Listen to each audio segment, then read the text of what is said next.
మీడియాతో తెలంగాణ సీఎం రేవంత్ రెడ్డి మాట్లాడుతున్నారు. లైవ్ చూద్దాం. కీలకమైన అంశాలు. ఇది పార్టీలకో ప్రభుత్వానికో సంబంధించిన అంశం కాదు. ఇది దేశ ప్రజలకు సంబంధించిన అత్యంత కీలకమైన విషయము. దీనికి సంబంధించి కేంద్ర ప్రభుత్వం చేస్తున్న హడావిడి కానీ హడావిడి వల్ల జరుగుతున్న శాశ్వత నష్టాన్ని ప్రజలకు వివరించాలన్న ఆలోచనతో పత్రికా సమావేశాన్ని ఏర్పాటు చేయడం జరిగింది. మీడియా మిత్రులకు, దేశ ప్రజలకు స్పష్టంగా తెలుసు, మహిళా రిజర్వేషన్ అదేవిధంగా నియోజకవర్గాల పెంపు రెండు ప్రధానమైన అంశాలను కేంద్ర ప్రభుత్వం 16, 17, 18 తేదీలలో ప్రత్యేక పార్లమెంట్ సమావేశాలను ఏర్పాటు చేసి బిల్లులను ఆమోదించడం ద్వారా శాసనసభ, లోక్సభ నియోజకవర్గాల పునర్విభజన కార్యక్రమాన్ని తీసుకొస్తున్నాము అని చెప్తున్నారు. అయితే ఇక్కడ కేంద్ర ప్రభుత్వం వ్యూహాత్మకంగా మహిళా రిజర్వేషన్లను శాసనసభ, లోక్సభ నియోజకవర్గాల పెంపును రెండింటిని ఒకటిగా చేసి చూపించి ప్రతిపక్షాలు మాకు సహకరించడం లేదు, సహకరించాల్సింది అన్నట్టుగా ఒక ప్రచారానికి తెరలేపినారు.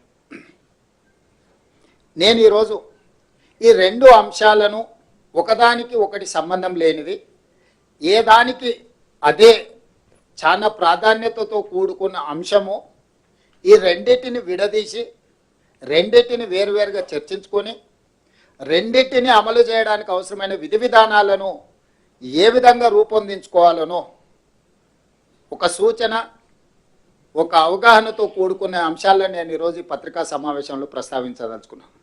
మొట్టమొదట మహిళా రిజర్వేషన్ల గురించి మనం చర్చించుకుందాం. ఆ తర్వాత నియోజకవర్గాల పెంపు, నియోజకవర్గాల పునర్విభజన మీద మాట్లాడుకుందాం. కాంగ్రెస్ పార్టీ మహిళా రిజర్వేషన్లకు వ్యతిరేకం అన్నట్టుగా నిన్న మన కేంద్ర మంత్రివర్యులు లేదా భారతీయ జనతా పార్టీ పార్లమెంట్ సభ్యులు కాంగ్రెస్ మీద ఆరోపణ చేస్తున్నారు. నేను ఈ సందర్భంగా ఆ నాయకులకే కాకుండా ప్రజలకు గుర్తు చేయదలుచుకున్నాను. స్వతంత్రం వచ్చిన తర్వాత ప్రజాస్వామిక దేశంలో రాజ్యాంగాన్ని రచించుకొని ప్రజలు ఎన్నుకున్న ప్రభుత్వాలను ఏర్పాటు చేసుకోవాలని ఆలోచన చేసినప్పుడే పురుషులతో పాటు మహిళలకు సమానమైన ఓటు హక్కును మొట్టమొదట ఈ దేశంలో ఇచ్చిందే కాంగ్రెస్ పార్టీ.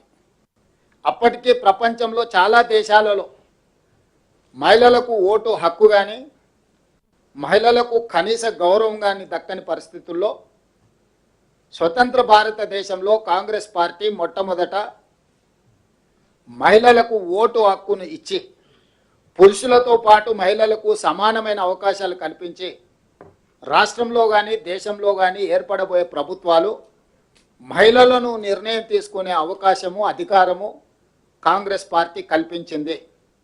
ఆ తర్వాత దేశ ప్రధానమంత్రిగా, ఈ దేశానికి రాష్ట్రపతిగా, లోక్సభ స్పీకర్గా, వివిధ రాష్ట్రాలలో ముఖ్యమంత్రులుగా, వివిధ రాష్ట్రాలకు గవర్నర్లుగా చాలా రాజ్యాంగబద్ధమైన పదవులలో మహిళలకు అవకాశం కల్పించిన పార్టీ కాంగ్రెస్ పార్టీ. మీ అందరికీ తెలుసు, రాష్ట్రపతి, ప్రధానమంత్రి, Lok Sabha speaker, governor, chief minister ఇలాంటి కీలకమైన పదవులకు మహిళల నాయకత్వంలోనే పనిచేసి మహిళల్ని నియమించడమే కాదు, ఆ మహిళల యొక్క నాయకత్వంలో పనిచేసిన పార్టీ, 140 సంవత్సరాల చరిత్ర కలిగిన పార్టీ, స్వతంత్రం కోసం కొట్లాడినప్పుడు కూడా మహిళల్ని అధ్యక్షులుగా పార్టీకి నియమించుకున్న పార్టీ కాంగ్రెస్ పార్టీ. అంత గొప్ప చరిత్ర కలిగిన కాంగ్రెస్ పార్టీ స్థానిక సంస్థల్లో మహిళలకు రిజర్వేషన్లు ఉండాలి అని రాజీవ్ గాంధీ గారు ఈ దేశంలో అమలు చేసి, ఆ తర్వాత చట్టసభలలో కూడా మహిళలకు రిజర్వేషన్లు ఉండాలి, శాసనసభలో, లోక్సభలో కూడా మహిళా రిజర్వేషన్లు ఉండాలి అని శ్రీమతి సోనియా గాంధీ గారు రాజ్యసభలో బిల్లును ఆమోదింపజేసి లోక్సభకు పంపించినప్పుడు భారతీయ జనతా పార్టీ సహకరించకపోవడం వల్ల 2013 సంవత్సరంలో చట్టసభలలో మహిళా రిజర్వేషన్లు స్తంభింప చేయబడ్డది. 2013 నుంచి 2023 వరకు 10 సంవత్సరాలు నరేంద్ర మోడీ గారు ప్రధానమంత్రిగా మహిళా రిజర్వేషన్ల ఊసే ఎత్తకపోవడం, మహిళలకు రిజర్వేషన్లు ఇవ్వాలన్న ఆలోచన చేయకపోవడం వల్ల దాదాపుగా 10 సంవత్సరాలు మహిళా రిజర్వేషన్లు కాంగ్రెస్ తీసుకున్న నిర్ణయం, సోనియా గాంధీ గారు పాస్ చేసిన బిల్లు లోక్సభ ఆమోదాన్ని నోచుకోకుండా 10 సంవత్సరాలు కాలగర్భంలో కలిసిపోయినట్టుగా కనుమరుగైంది. 2023 సంవత్సరంలో కేశవరావు గారు కూడా అప్పుడు రాజ్యసభ సభ్యులుగా మళ్ళీ మహిళా రిజర్వేషన్లను అమలు చేయాలని చర్చకు వచ్చినప్పుడు అటు లోక్సభలో కానీ రాజ్యసభలో కానీ కాంగ్రెస్ పార్టీ సంపూర్ణంగా మద్దతు ఇచ్చింది. ఆ బిల్లును పెట్టినప్పుడు నరేంద్ర మోడీ గారే ఆ బిల్లులో పెట్టిన కీలకమైన అంశం ఏంటంటే 2026 సంవత్సరం తర్వాత జనాభా లెక్కలు సేకరించి జనాభా లెక్కల్ని గెజెట్ ప్రచురించిన తర్వాత ఆ జనాభా ప్రాతిపదికన మహిళా రిజర్వేషన్లను అమలు చేస్తామని 2023 చివరి ఎన్నికల ముందు చట్టం చేయడం జరిగింది. ఆ రోజే 2024 లోక్సభ ఎన్నికల్లో 33% మహిళా రిజర్వేషన్లు అమలు చేస్తామని బిల్లు పెడితే 2024 లోక్సభ జూన్లో జరిగిన ఎన్నికల్లోనే 543 లోక్సభ సభ్యులల్లా 33% అంటే 181 మహిళా ఎంపీలు ఎన్నిక కావడానికి అవకాశం ఉండే. దాంతోపాటు 2024 జూన్ తర్వాత ఏ రాష్ట్రంలో ఎన్నికలు జరిగినా ఆయా శాసనసభలలో కూడా 1/3 మహిళా రిజర్వేషన్ అమలు చేయమని చట్టం చేసి ఉంటే ఈ మధ్యకాలంలో జరిగిన 24 నుంచి ఇప్పటి వరకు జరిగిన అన్ని రాష్ట్రాలు ఎక్కడైతే ఎన్నికలు జరిగిన రాష్ట్రాలు ఉన్నాయో ఆ రాష్ట్రాలలో కూడా అసెంబ్లీలలో 33% మహిళా రిజర్వేషన్లు అమలు జరిగి ఉండు. కానీ చిత్తశుద్ధి లేని ఎన్డీఏ ప్రభుత్వము ఆ రోజు చట్టాన్ని లోక్సభలో ఆమోదించినప్పుడు తక్షణమే అమలు చేసే అవకాశం ఉన్న చట్టంలో ఫిట్టింగ్ పెట్టి మహిళలకు రిజర్వేషన్లను దూరం చేసింది ఎన్డీఏ ప్రభుత్వం. ఈరోజు మళ్ళీ మహిళా రిజర్వేషన్లను అమలు చేయమనే డిమాండ్ వచ్చినప్పుడు, అమలు చేయాల్సిన పరిస్థితి వచ్చినప్పుడు 2026లో జనాభా లెక్కలేస్తామని ఆదేశాలు ఇచ్చి ఇప్పుడు ఆ లెక్కలు పూర్తి చేసి అమలు చేయాల్సిన అంశాన్ని పక్కన పెట్టి 2011 జనాభా ప్రాతిపదికన మహిళా రిజర్వేషన్లను నియోజకవర్గాల పెంపును రెండు కలిపి ఒకే దాంట్లో పెట్టి ఈరోజు చట్టం ముందుకు తీసుకొస్తుంది. అందుకే ఈరోజు స్పష్టంగా మహిళా రిజర్వేషన్లు తక్షణమే అమలు చేయాలంటే ఆ 2026 తర్వాత సేకరించే జనాభా ప్రాతిపదికన చెయ్యాలి అని ఏదైతే మీరు నిబంధన పెట్టినరో ఆ ఒక్క నిబంధనను సవరించుకుంటే 6 నెలల్లోని ప్రక్రియ అంతా ముగిసిపోయి ఎంబడే జరగబోయే రాష్ట్రాలలో శాసనసభ ఎన్నికలలో 33% మహిళా రిజర్వేషన్లు అమలు చేయొచ్చు. 2029లో ఏదైతే లోక్సభ ఎన్నికలు జరుగుతాయో 543లో 33% అంటే 181 మంది మహిళలకు ఆటోమేటిక్గా లోక్సభలో కూడా ప్రాతినిధ్యం వహిస్తుంది. అట్లా అమలు చేయకుండా ఈరోజు సీట్ల పెంపు కార్యక్రమాన్ని, నియోజకవర్గాల పునర్విభజన కార్యక్రమాన్ని కూడా దీంతో పాటు కలిపినరు. ఇక్కడే రాజకీయ కుట్ర, రాజకీయ అసమానతలు, రాజకీయ వివక్ష ఇవన్నీ మిళితమై ఉన్నాయి. అందుకే ఈరోజు కాంగ్రెస్ పార్టీ పక్షాన తెలంగాణ రాష్ట్ర ముఖ్యమంత్రిగా సహచర మంత్రివర్గ సభ్యులు పెద్దలందరి సమక్షంలో నేను నరేంద్ర మోడీ గారికి చెప్పదలుచుకున్న ఒకే ఒక మాట, మహిళా రిజర్వేషన్లకు సంపూర్ణంగా కట్టుబడి ఉండడమే కాకుండా 100% మేము మద్దతు ఇస్తున్నాము. సహచర మంత్రివర్గ సభ్యులు పెద్దలందరి సమక్షంలో నేను నరేంద్ర మోడీ గారికి చెప్పదలుచుకున్న ఒకే ఒక మాట, మహిళా రిజర్వేషన్లకు సంపూర్ణంగా కట్టుబడి ఉండడమే కాకుండా 100% మేము మద్దతు ఇస్తున్నాము. ఉన్న చట్టం ప్రకారము, ఉన్న సీట్ల ప్రకారము 33% మహిళా రిజర్వేషన్లు అమలు చేయడానికి ఏ చట్టం తీసుకొస్తావు లోక్సభలో రాజ్యసభలో పెట్టు, సంపూర్ణంగా కాంగ్రెస్ పార్టీ మద్దతు ఇస్తుంది. చర్చ కూడా అవసరం లేదు. 2026 సంవత్సరం తర్వాత సేకరించబోయే జనాభా ప్రాతిపదికన రిజర్వేషన్లని ఒక్క అడ్డంకిని తొలగించుకుంటే 6 నెలల లోపలనే మహిళా రిజర్వేషన్లు అమలు చేయొచ్చు. కాబట్టి రేపటి 16, 17, 18 శాసనసభ పార్లమెంట్ సమావేశాలలో తక్షణమే మహిళా రిజర్వేషన్లు ఉన్న సీట్ల ప్రాతిపదికన 33% రిజర్వేషన్లను మహిళలకు అమలు చేసడానికి చట్టం తీసుకురా మేము సంపూర్ణంగా మద్దతు ఇస్తాము.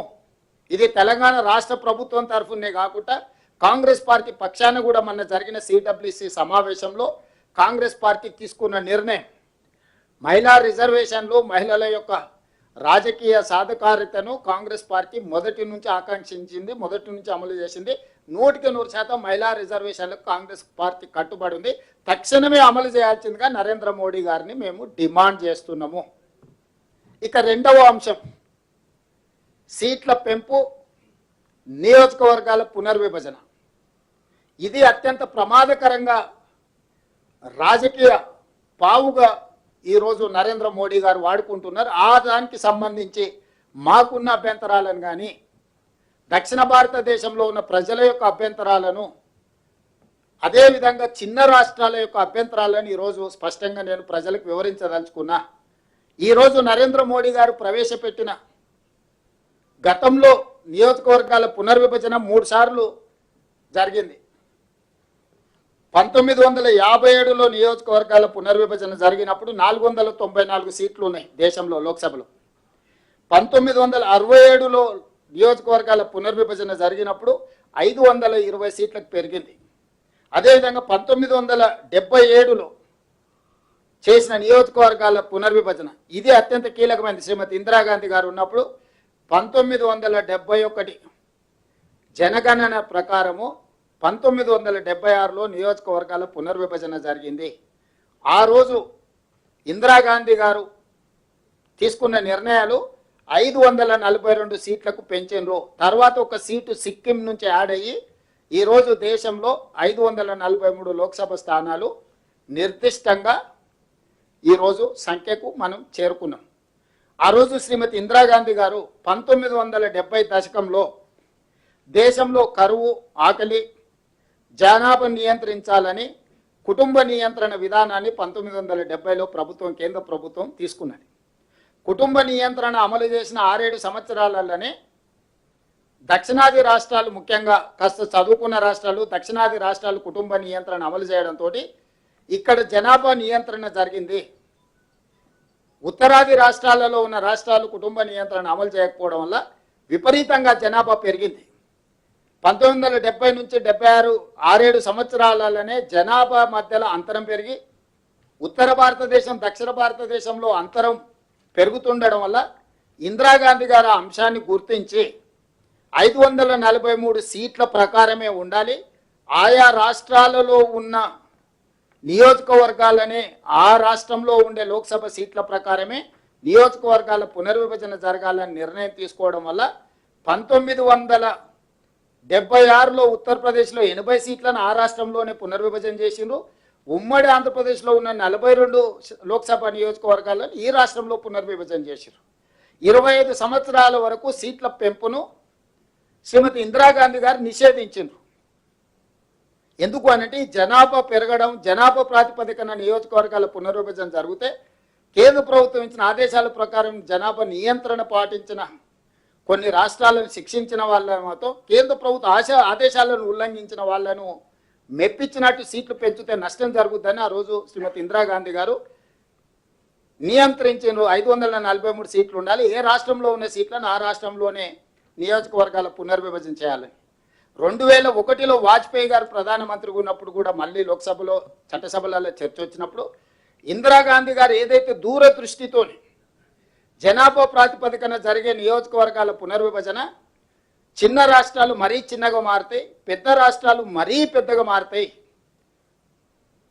భూస్వాములు జాగీర్దారులుగా మారుతారు, పేదలు అత్యంత నిరుపేదలుగా మారుతారు, నిరాదరణకు గురవుతారని చెప్పి 2001లో కూడా వాజ్పేయి గారు తిరిగి నియోజకవర్గాల పునర్విభజన చేయాలనుకున్నప్పుడు స్పష్టంగా ఇంకొక 25 సంవత్సరాల వరకు ఈ 543 ప్రకారమే ఏ రాష్ట్రంలో ఎన్ని సీట్లు ఉన్నాయో ఆ రాష్ట్రాల ప్రాతిపదికన నియోజకవర్గాల పునర్విభజన జరగాలి.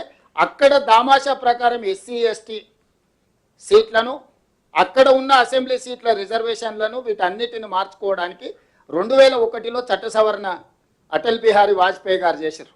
ఆ ప్రాతిపదికన జరిగిన నియోజకవర్గాల పునర్విభజననే 2009లో ఉమ్మడి ఆంధ్రప్రదేశ్లో ఉన్న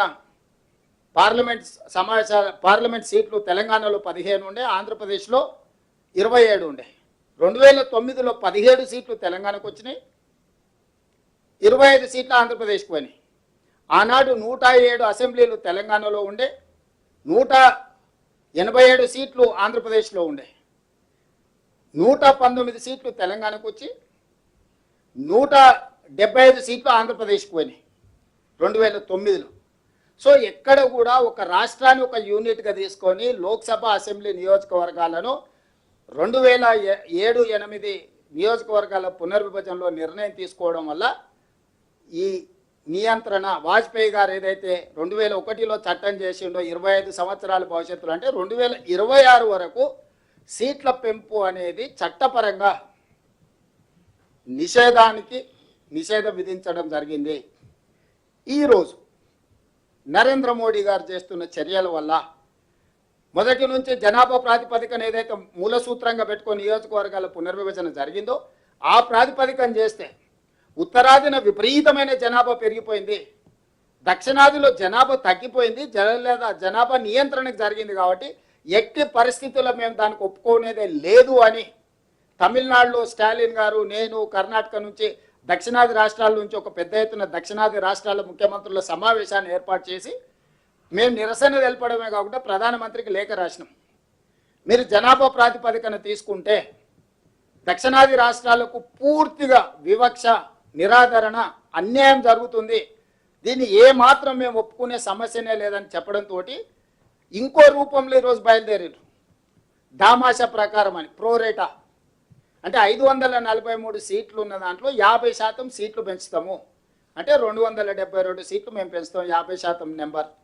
ఈ 272 సీట్లు ఎట్లా పెంచుతామంటే ఇప్పుడు ఎన్ని ఉన్నాయో దాంట్లో 50% పెంచుతామని.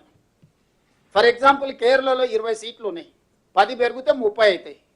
ఉత్తరప్రదేశ్లో 80 సీట్లు ఉన్నాయి, 50% అంటే 40 సీట్లు పెరిగితే 120 అవుతాయి. ఇందులో పొంచి ఉన్న ప్రమాదం ఏంటంటే, నేను ఒక్కొక్క రాష్ట్రానికి దక్షిణాదిన ఉత్తరాదిన పోల్చి చెప్తున్నాను, అది ప్రతి రాష్ట్రానికి దక్షిణాదిలో ఉన్న రాష్ట్రాలకు అప్లై అవుతాయి. ఈరోజు 20 సీట్లు ఉన్న కేరళకు, 80 సీట్లు ఉన్న ఉత్తరప్రదేశ్కు అంతరం 60 సీట్లు. ఈరోజు 50% పెంచితే కేరళ 30 సీట్లు అవుద్ది, ఉత్తరప్రదేశ్ 120 సీట్లు అవుద్ది. ఇప్పుడు 30కి 120కి అంతరం 90 సీట్లు. అంటే ఈరోజు కేరళకు ఉత్తరప్రదేశ్కు ఉన్న గ్యాప్ 60 సీట్ల బదులు 90 సీట్లం అవుతుంది. ఇప్పుడు దూరం ఉంది, అప్పుడు అగాధం ఏర్పడుతుంది. పాలిటిక్స్లో అటల్ బిహారీ వాజ్పేయి గారి ప్రభుత్వం ఒక్క ఓటుతో ఒక సీట్తో పడిపోయింది. ఒక్కొక్క సీటు ఎంత కీలకమైంది. ఈరోజు తెలంగాణలో 17 ఉన్నాయి, ఉత్తరప్రదేశ్లో 80 ఉన్నాయి. ఈరోజు మన గ్యాప్ వచ్చేసి 63.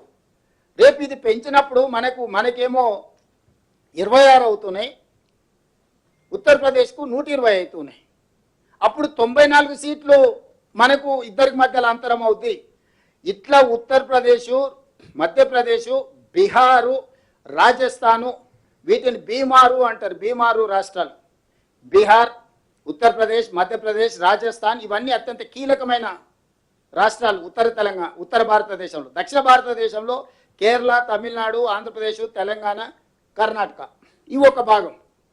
ఈరోజు మనం ఈ రాష్ట్రాలన్నీ కలిసి పాండిచ్చేరితో సహా 130 సీట్లు ఉన్నాయి. 543లో 130 సీట్లు మనకి తీసేస్తే 413 సీట్లు వాళ్ళ దగ్గర మిగులుతున్నాయి. ఈ రెండింటి మధ్యలో ఈరోజు ఉన్న తేడా 412 సీట్లు మనకు వాళ్ళకు ఉన్న మధ్యలో తేడా. ఈరోజు సీట్లు పెంచితే మనం 195 అయితే 50% పెంచితే 130 సీట్లు ఉన్నాయి. ఇక్కడ కేరళలో 20, తమిళనాడులో 39, పాండిచ్చేరిలో 1, ఆంధ్రప్రదేశ్లో 25, తెలంగాణలో 17, కర్ణాటకలో 28. ఇవన్నీ కలిపితే 130 సీట్లు. 50% పెరిగితే మనం 195 అవుతాం. అదే మిగతా ప్రాంతంలో ఉన్న 13 సీట్లు పెంచితే దాదాపుగా వాళ్ళకు 621 సీట్లు 620 సీట్లు అవుతున్నాయి. ఈరోజు మనకు వాళ్ళకు మధ్యలో ఉన్న అంతరము ఎంతుంది, ఈ పెంచడం వల్ల ఎంత అవుతుంది? ఈ రోజున్న మనకు వాళ్ళకు ఉన్న అంతరము 412 సీట్లు ఉంటే రేపు పెంచే సీట్లతోని 620 సీట్లు అవుతాయి. 208 సీట్లు అదనంగా ఉత్తర భారతదేశానికి అన్డ్యూ అడ్వాంటేజ్. భవిష్యత్తులో ఇప్పటికే భారతీయ జనతా పార్టీ అధికారంలోకి వచ్చిన తర్వాత దక్షిణాది రాష్ట్రాలకు కీలకమైన శాఖలు ఏవీ ఇవ్వలే. ప్రైమ్ మినిస్టర్ కానీ, హోమ్ మినిస్టర్ కానీ, డిఫెన్స్ మినిస్టర్ కానీ, కామర్స్ మినిస్టర్ కానీ, ఇట్లా మీరు మొదటి 10 శాఖలు తీసుకుంటే ఒక ఆర్థిక శాఖ మాత్రమే దక్షిణాది రాష్ట్రాలకు ఇచ్చిండ్రు. ఏ ఒక్క శాఖ కూడా, రాష్ట్రపతి పదవి కూడా, కీలకమైన ఏ పదవి కూడా దక్షిణాది రాష్ట్రాలకు ఇవ్వలేదు. మీ అందరికీ తెలుసు, రాజకీయాలలో నెంబర్ ఉంటేనే నీతో ఎవరైనా మాట్లాడతారు. ఈ జేబులో డబ్బులు ఉంటేనే ఎవరైనా నీతో సంబంధాలు చేస్తారు. రాజకీయంగా నెంబర్ లేనప్పుడు నీతో మాట్లాడేవాడే ఉండడు. Bargainings are among equals. ఏ చర్చలైనా, ఏ ఒప్పందాలైనా సరిసమానుల మధ్యలో జరుగుతాయి. బలహీనుడు బలవంతుడు మధ్యలో జరగవు. ఈరోజు దక్షిణాది రాష్ట్రాలను అత్యంత బలహీనంగా ఉన్నాం, ఇప్పుడు అత్యంత బలహీనులుగా మార్చి బలంగా ఉన్న ఉత్తరాది రాష్ట్రాలను శక్తివంతంగా మార్చి రాజకీయంగా, అసలు రాజకీయంగా మనల్ని ద్వితీయ శ్రేణి పౌరులు చేయడానికి ఆ ఉత్తరాదిలో ఉన్న 5-6 రాష్ట్రాలు కలిస్తే 410 సీట్లు అనేటివి అక్కడనే అయిపోతాయి. చిన్న రాష్ట్రాలతోని, నేను చెప్పేది ఉత్తర దక్షిణమే కాదు, చిన్న రాష్ట్రాలకు కూడా సమస్య. ఢిల్లీ, పంజాబ్ లాంటి రాష్ట్రాలు కూడా రాజకీయంగా మనుగడనే కోల్పోతాయి. దక్షిణ భారతదేశంతో పాటు చిన్న రాష్ట్రాలకు కూడా రాజకీయంగా ఇది తీరని విఘాతంగా మారుతుంది. అందుకే ఈరోజు నరేంద్ర మోడీ గారికి స్పష్టంగా మేము చెప్తున్నాం, నువ్వు సీట్లు పెంచాలనుకుంటే ఏ ప్రాతిపదికన పెంచాలో మొదట అఖిలపక్షాన్ని బిలువు. అసలు ఏ ప్రాతిపదికన సీట్లు పెంచాలి, ఎన్ని పెంచాలి? 50% పెంచాలని నరేంద్ర మోడీ గారికి ఏ దేవుడు చెప్పిండో అర్ధరాత్రి నిర్ణయం తీసుకున్నాడు. ఉన్న సీట్ల మీద 50% పెంచుతా అంటుండు. నేను ఒక ప్రశ్న అడగదలుచుకున్నాను, ఉన్న సీట్లు ఏ ప్రాతిపదికన ఏర్పడ్డాయి?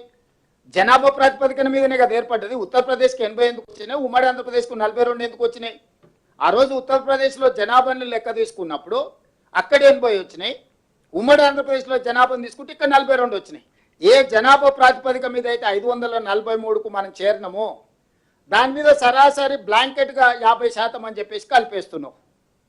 ఏ జనాభా నియంత్రణ చేసిన వాళ్ళకి అన్యాయం జరుగుతుంది అంటున్నావు. మూలసూత్రమైన జనాభా ప్రాతిపదికన ఏర్పడిన విధానాన్ని ప్రోరేట ప్రకారం 50% పెంచేస్తానేనని చెప్పి నీ రాజకీయ మనుగడ కోసం, నీ రాజకీయ అవసరాల కోసం ఈ రోడ్లు సీట్లు పెంచడంతో దక్షిణ భారతదేశానికి వచ్చే 195, ఉత్తర భారతదేశానికి వచ్చే 621 సీట్లు ఉత్తర దక్షిణ భారతదేశాలలో విపరీతమైన అంతరం పెంచుతుంది.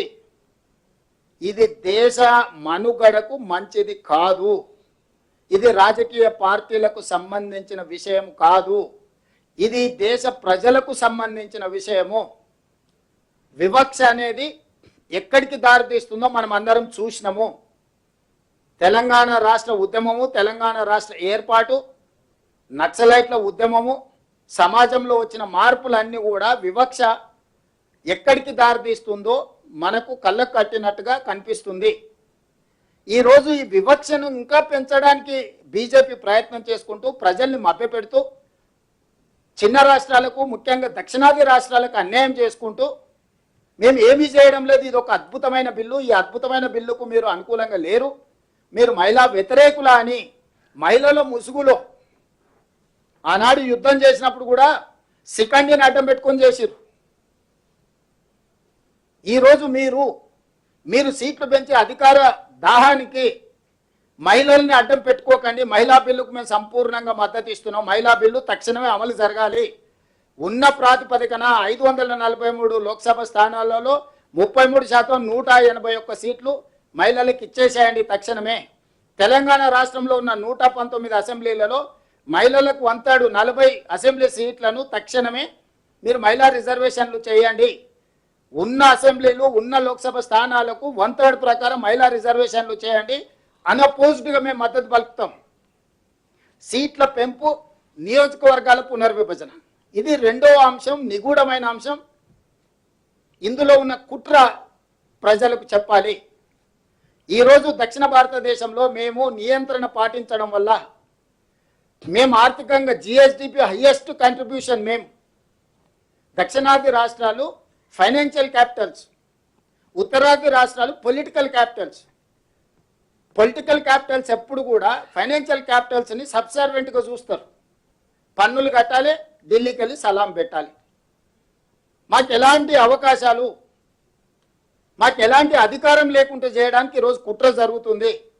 పన్నులు కట్టడం, సలాం కొట్టడం అనే విధానానికి మేము 100% వ్యతిరేకము. నేను నిర్దిష్టంగా చెప్పదలుచుకున్న నరేంద్ర మోడీ గారికి, మీరు చేస్తున్న కుట్ర దీర్ఘకాలంలో ఈ దేశానికి చాలా పెద్ద సమస్యగా, విపత్తుగా మారుతుంది. ఇది ఏమాత్రం మంచిది కాదు. కాబట్టి ఈరోజు మీరు అనొచ్చు, మీరు గుడ్డిగా వ్యతిరేకిస్తే మరి దీనికి పరిష్కారం ఏందని. అందుకే హైబ్రిడ్ మోడల్ నేను ప్రపోజల్ చేయదలుచుకున్నా.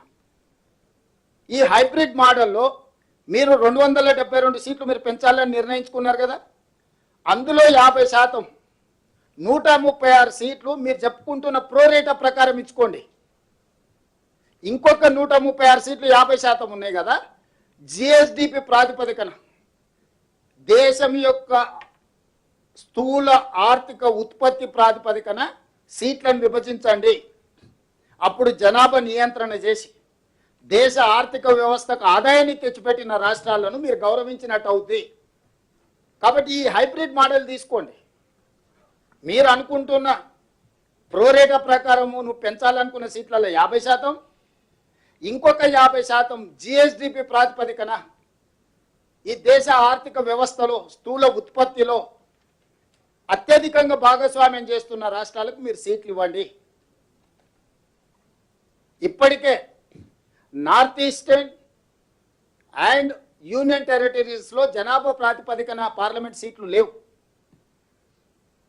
ఈశాన్య రాష్ట్రాలలో, యూనియన్ కేంద్ర పాలిత ప్రాంతాలలో జనాభా ప్రాతిపదిక లేదు. అక్కడి నుంచి ప్రాతినిధ్యం ఇవ్వాలని చెప్పి చిన్న చిన్న రాష్ట్రాలు ఉన్నాయి. ఇప్పుడు గోవా 10-12 లక్షలు ఉంటుంది మొత్తం జనాభానే, 12 లక్షలు ఉంది ఓటర్లు, 2 ఎంపీలు ఉన్నాయి.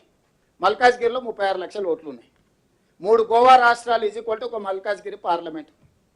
డయ్యూ డామన్ లేకపోతే ఇట్లాంటివన్నీ ఏవైతే ఉన్నాయో ఇవన్నీ కూడా ఈశాన్య రాష్ట్రాలలో కూడా మీకు చిన్న పాపులేషన్కు ఎంపీ సీట్లు ఉన్నాయి.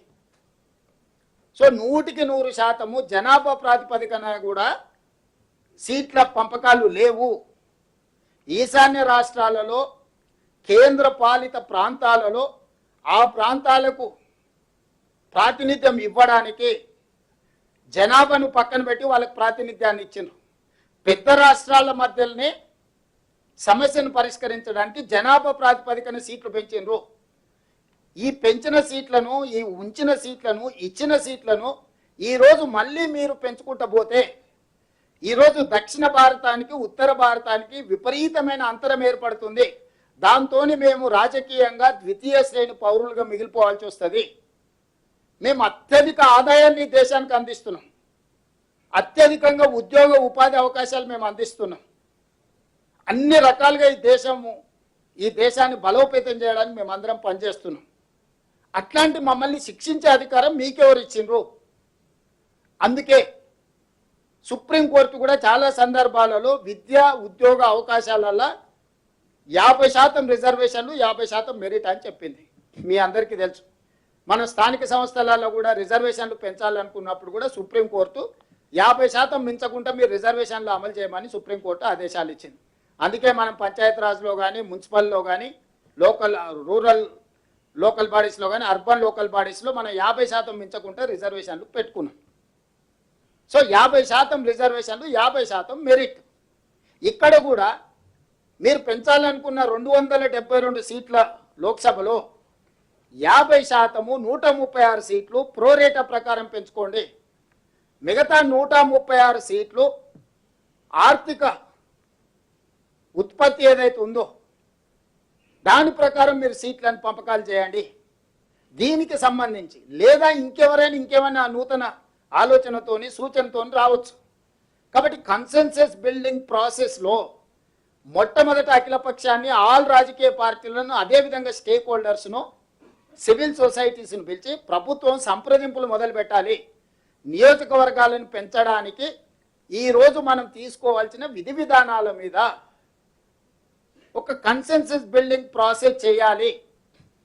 పార్లమెంట్లో చర్చించండి, దాని మీద మేము వద్దంటలేము.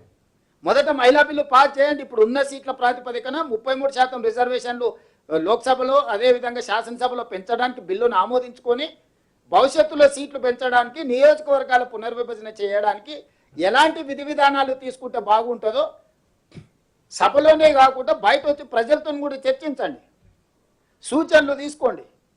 ఒక ఎక్స్పర్ట్స్ కమిటీని అపాయింట్ చేయండి. ఆ ఎక్స్పర్ట్స్ కమిటీ మొత్తం పూర్తిగా దాని మీద ఒక నివేదిక ఇచ్చిన తర్వాత ఆ నివేదికను మళ్ళీ సభలో చర్చకు పెట్టండి. వివిధ శాసనసభలలో అభిప్రాయం తీసుకోండి. శాసనసభల తర్వాత లోక్సభలో రాజ్యసభలో చర్చించండి.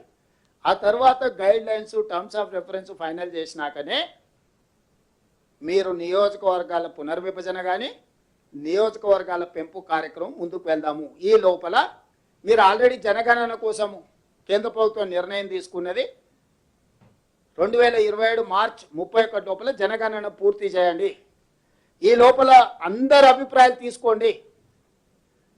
వివిధ రాష్ట్రాల శాసనసభ అభిప్రాయాలు, యూనియన్ టెరిటరీల అభిప్రాయాలు, లోక్సభ అభిప్రాయాలు, ప్రజా సంఘాల అభిప్రాయాలు, వీళ్ళందరి అభిప్రాయాలు తీసుకొని 2027 బడ్జెట్ సమావేశాలలో జనాభా లెక్కలతో పాటు ఈ అభిప్రాయాలను కూడా క్రోడీకరించి చర్చ చేసి టర్మ్స్ ఆఫ్ రెఫరెన్స్ అక్కడ ఫైనల్ చేసి అక్కడి నుంచి ఒక సంవత్సరంలో నియోజకవర్గాల పునర్విభజన ప్రక్రియ పూర్తి చేయొచ్చు. 2028 మార్చి వరకు ఈ ప్రక్రియ మొత్తం అయిపోతుంది.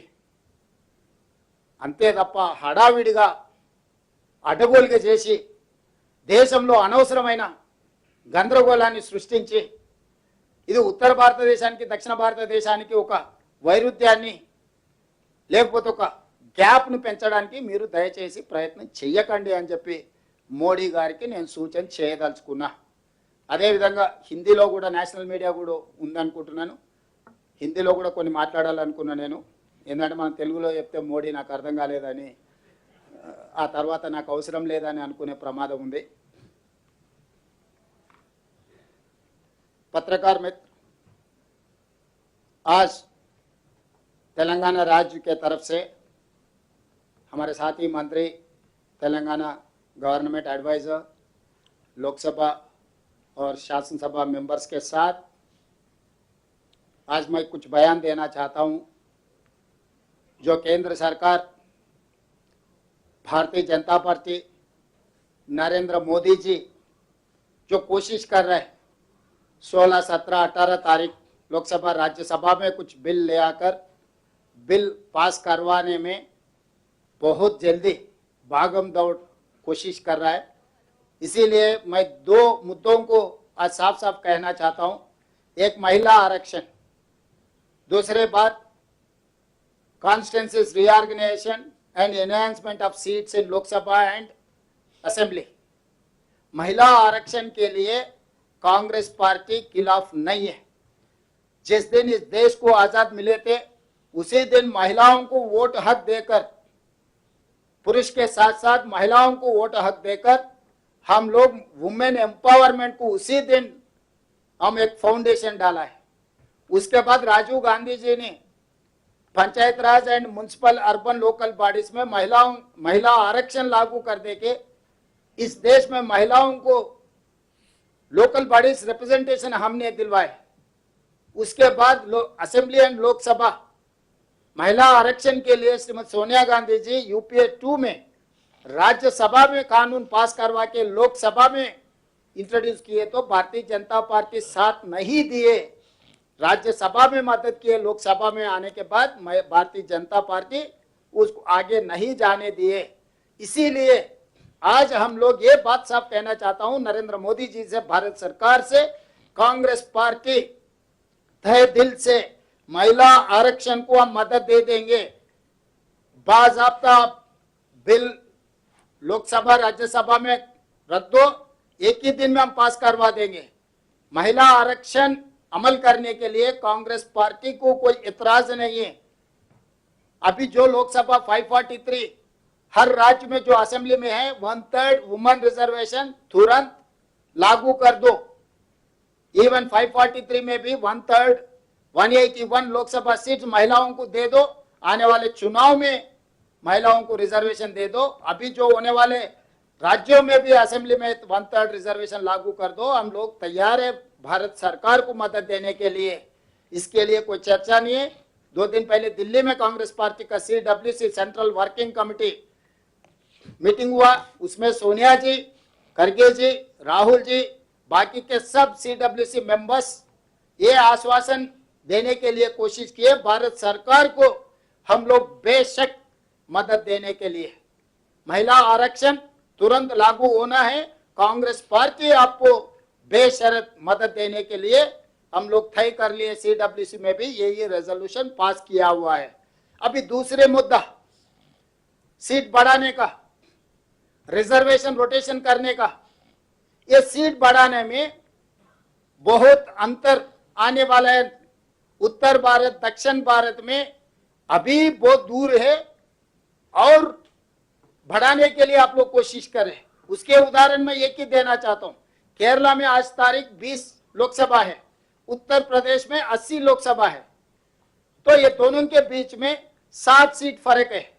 आगे 50% प्रोरेटा का हिसाब से अगर बढ़ा दिए 30 सीट केरला में हो जाएंगे, 120 उत्तर प्रदेश में हो जाएंगे। तो 90 सीट ये दोनों के बीच में गैप हो जाएंगे। तो इसीलिए ये तरीका से जो 130 साउथ में है इसको 50% बढ़ा किए तो भी 195 होने वाला है। मगर जो नॉर्थ में 613 होने वाला है, इसके ख्याल नहीं कर रहा है।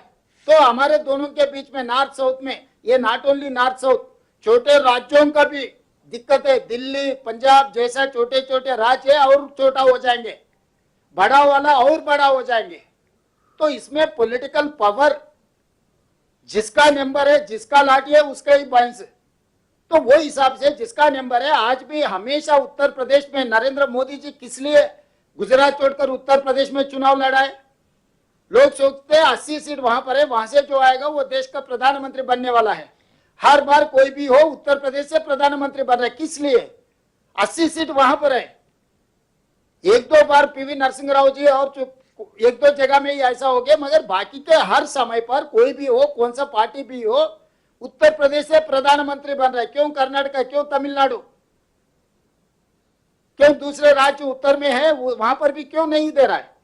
इसीलिए नहीं दे रहा है, वहां पर नंबर नहीं है। तो इसीलिए जो उत्तर प्रदेश को अब और ताकत वाले बनाने के बाद आगे हम लोगों को सबको नुकसान हो जाएंगे।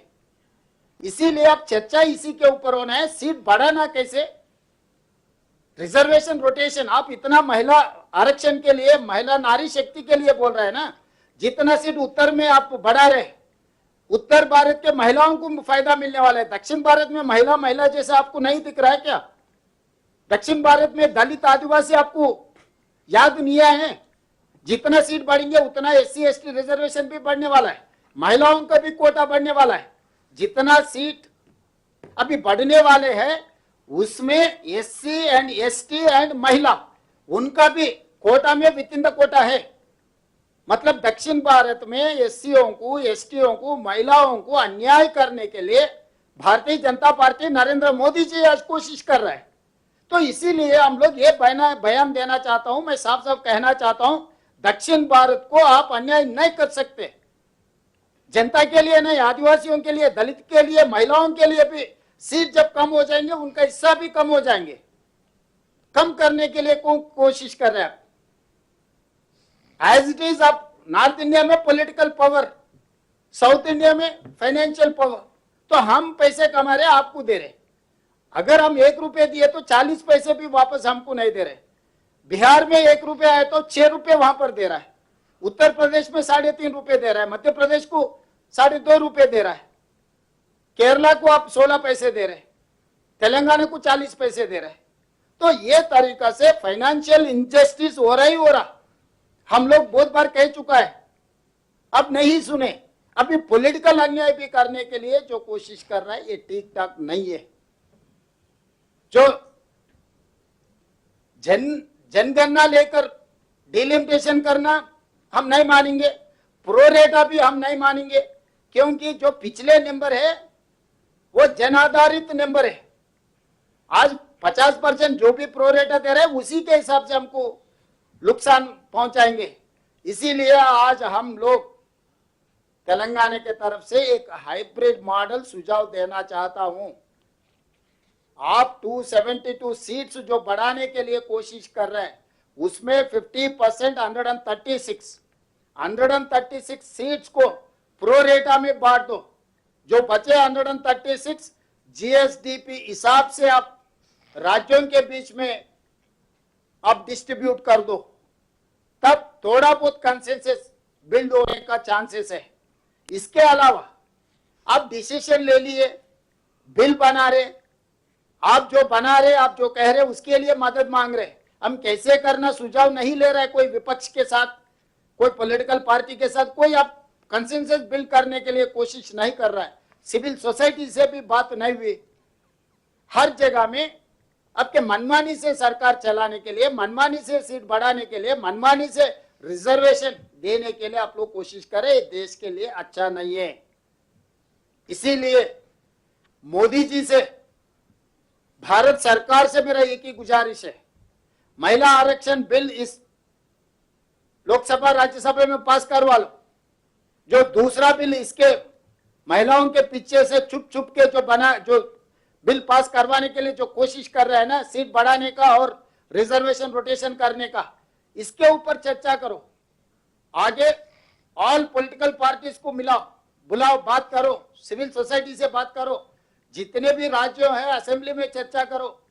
पूरा एक कंसेंसस बिल्डिंग, इन लोगों के ओपिनियन लेने के बाद फिर बजट सेशन में लोकसभा में चर्चा करो, क्या करना है, कैसे आगे जाना, तब देश के लिए ठीक ठाक है।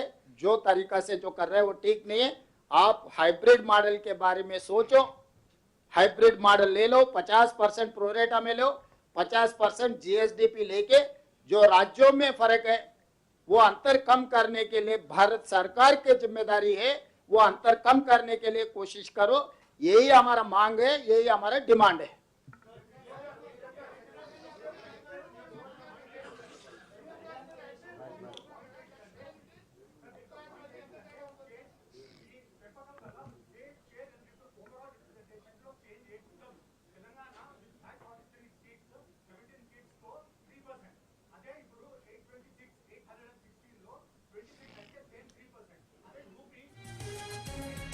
రాహుల్, నాకు అర్థమైంది నువ్వు వాట్సాప్ యూనివర్సిటీలో పర్మనెంట్ అడ్మిషన్ తీసుకున్నట్టుగా అనిపిస్తుంది.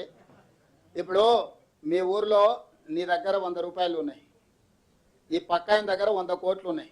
100% ఎన్హాన్స్మెంట్ చేసినా అంటే నీ 100 రూపాయలు 200 అవుతాయి, 100 కోట్లోడు 200 కోట్లు అవుతాయి. మీ ఇద్దరి మధ్యలో గ్యాప్ ఎంత ఉంది? పర్సెంటేజ్ కాదు ఇక్కడ, నెంబర్ ఈజ్ ఇంపార్టెంట్. నువ్వు పర్సెంటేజ్తో నరేంద్ర మోడీ అబద్ధాలు ఏవైతే చెప్తుండో వాట్సాప్ యూనివర్సిటీలో దాని ఇన్ఫ్లుయెన్స్ ఎక్కువ ఉన్నట్టుంది. ఇక్కడ పర్సెంటేజ్ కాదు, పాయింట్ ఈజ్ నెంబర్. ఆ నెంబరే మనకు జరుగుతున్న అన్యాయం. వాజ్పేయి ప్రభుత్వం ఒక్క ఓటుతో పడిపోయింది. ఈరోజు నేను ఇప్పటి దగ్గర గొంతు దించుకొని చెప్పింది అదే. కేరళలో ఈరోజు 20 ఉన్నాయి, ఉత్తరప్రదేశ్లో 80 ఉన్నాయి. వాటి రెండింటి మధ్యలో అంతరం 60. ఈరోజు నువ్వు చెప్పే ప్రోరేటా పర్సెంటేజ్ ఉత్తరప్రదేశ్ 120 అవుతుంది, కేరళ 30 అవుతుంది. రెండింటి మధ్యలో అంతరం 90.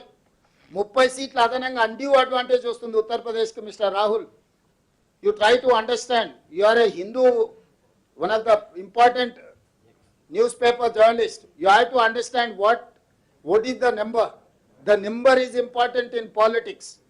Without number, no one is going to come and bargain with you.